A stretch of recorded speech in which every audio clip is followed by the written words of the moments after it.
പ്രിയപ്പെട്ടവരെ, ഇന്ന് ഞാൻ നിങ്ങളോട് ഒരു ധാർമ്മിക ചോദ്യം ചോദിക്കുവാൻ ആഗ്രഹിക്കുകയാണ്. ഒരു മനുഷ്യന് കഴിവുണ്ടെങ്കിൽ അവസരം നിഷേധിക്കാൻ നമുക്ക് അവകാശമുണ്ടോ? ഒരു പെൺകുട്ടിയുടെ ബുദ്ധിയെയും ചോദ്യങ്ങളെയും സ്വപ്നങ്ങളെയും തടയുന്നത് ധർമ്മമാണോ? അനീതിയല്ലേ?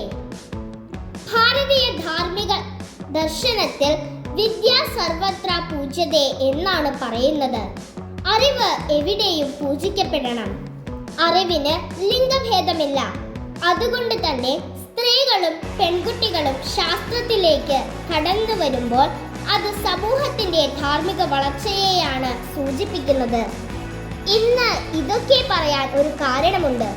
ഇന്ന് ഫെബ്രുവരി 11 ശാസ്ത്രത്തിലെ സ്ത്രീകളും പെൺകുട്ടികളും അന്താരാഷ്ട്ര തലത്തിൽ ആചരിക്കുന്ന ദിനം. മനുഷ്യന്റെ ധാർമ്മിക ബോധത്തെ ഓർമ്മിപ്പിക്കുന്ന ഒരു ദിനമാണിത്. ശാസ്ത്രം അറിവിന്റെ വഴിയാണെങ്കിൽ ധർമ്മം നീതിയുടെ വഴിയാണ്. ഇത് രണ്ടും ഒന്നിക്കുമ്പോഴാണ് യഥാർത്ഥ പുരോഗതി ഉണ്ടാകുന്നത്. ശാസ്ത്രം എന്നത് പരീക്ഷണങ്ങളുടെയും സമീകരണങ്ങളുടെയും മാത്രം ലോകമല്ല. അത് എന്തുകൊണ്ട്, എങ്ങനെ എന്ന ചോദ്യങ്ങളിൽ നിന്ന് ജനിക്കുന്ന കൗതുകത്തിന്റെ ലോകമാണ്. ആ കൗതുകം പുരുഷന്മാർക്ക് മാത്രം ഉള്ളതല്ല. പെൺകുട്ടികളും സ്ത്രീകളും ശാസ്ത്രത്തിന്റെ സ്വാഭാവിക അന്വേഷകരാണ്. കൗതുകകരമായ സത്യം ഇതാണ്. ചരിത്രത്തിലെ ആദ്യ ഗണിത ശാസ്ത്രജ്ഞരിൽ ഒരാളായി കണക്കാക്കപ്പെടുന്ന ഹൈപ്പേഷ്യ, വേദകാല ചർച്ചകളിൽ തർക്കിച്ച ഗാർഗി, റേഡിയോ ആക്ടിവിറ്റി കണ്ടെത്തിയ മേരി ക്യൂറി, ഇവർ എല്ലാവരും ശാസ്ത്രത്തിന്റെ ദിശ മാറ്റിയ സ്ത്രീകളാണ്. പേരുകൾ മാറിയാലും ചോദ്യം ചോദിക്കുന്ന ധൈര്യം ഒരുപോലെയാണ്. വിജ്ഞാനപരമായി നോക്കുമ്പോൾ സ്ത്രീകളുടെ പങ്കാളിത്തം വർദ്ധിക്കുന്നിടത്ത് ഗവേഷണങ്ങൾ കൂടുതൽ സമഗ്രവും മാനുഷികവുമാകുന്നു. ആരോഗ്യ, പരിസ്ഥിതി, വിദ്യാഭ്യാസ മേഖലകളിൽ ദീർഘകാല പരിഹാരം ഉണ്ടാകുന്നു. ഇത് തെളിയിക്കുന്നത് വൈവിധ്യമുള്ള ശാസ്ത്രലോകം കൂടുതൽ ശക്തമാണ് എന്നാണ്. ഇന്നത്തെ ആധുനിക ലോകത്ത് പെൺകുട്ടികൾ ലാബുകളിൽ പരീക്ഷണങ്ങൾ നടത്തുന്നു, ഉപഗ്രഹ ദൗത്യങ്ങൾ നയിക്കുന്നു, മെഡിക്കൽ ഗവേഷണങ്ങളിൽ പുതിയ വഴികൾ തുറക്കുന്നു. അവൾ ഇനി ചോദിക്കുന്നത് എനിക്ക് പറ്റുമോ എന്നല്ല, ഇനി അടുത്ത കണ്ടെത്തൽ എന്ത് എന്നതാണ്. ചില വനിതാ രത്നങ്ങൾ: കൽപ്പന ചൗളയും സുനിത വില്യംസും.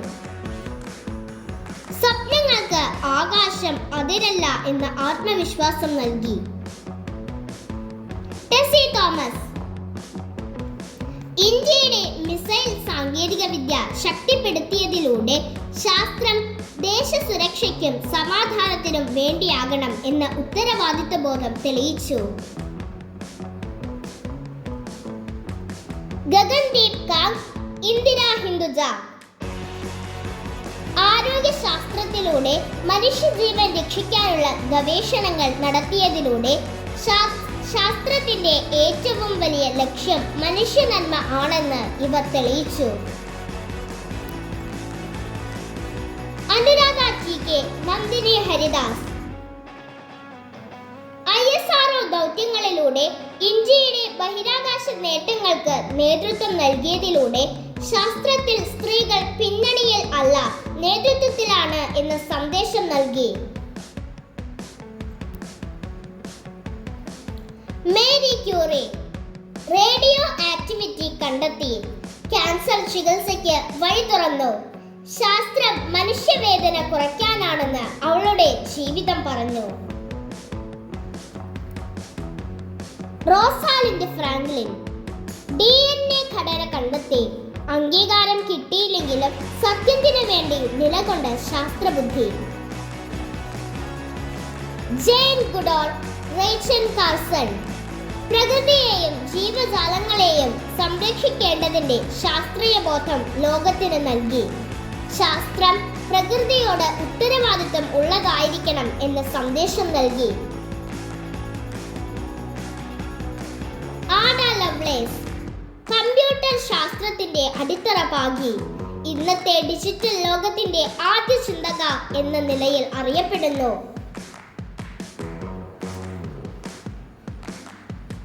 പുരാതന ഭാരതീയ സ്ത്രീകളിൽ ഗാർഗി, മൈത്രേയി എന്നിവർ അറിവിനെ ചോദ്യം ചെയ്യാനുള്ള അവകാശം സ്ത്രീകൾക്കും ഉണ്ടെന്ന് തെളിയിച്ചു. ശാസ്ത്രവും തത്വചിന്തയും ലിംഗഭേദം ഇല്ലാത്തതാണ് എന്ന് അവർ ലോകത്തോട് പറഞ്ഞു. ഈ സ്ത്രീകൾ എല്ലാവരും ചേർന്ന് ലോകത്തോട് പറഞ്ഞത് ഒരു സത്യം മാത്രമാണ്. ശാസ്ത്രം പുരുഷന്റെയും സ്ത്രീയുടെയും മാത്രം കാര്യമല്ല, അത് മനുഷ്യകുലത്തിന്റെ പുരോഗതിയുടെ വഴിയാണ്. ശാസ്ത്രത്തിലെ സ്ത്രീകളും പെൺകുട്ടികളും ഒരു പ്രത്യേക ദിനത്തിന്റെ വിഷയം മാത്രമല്ല, കൗതുകത്തിൽ നിന്ന് കണ്ടെത്തലിലേക്കുള്ള മനുഷ്യന്റെ യാത്രയിലെ അനിവാര്യ ശക്തിയാണ്.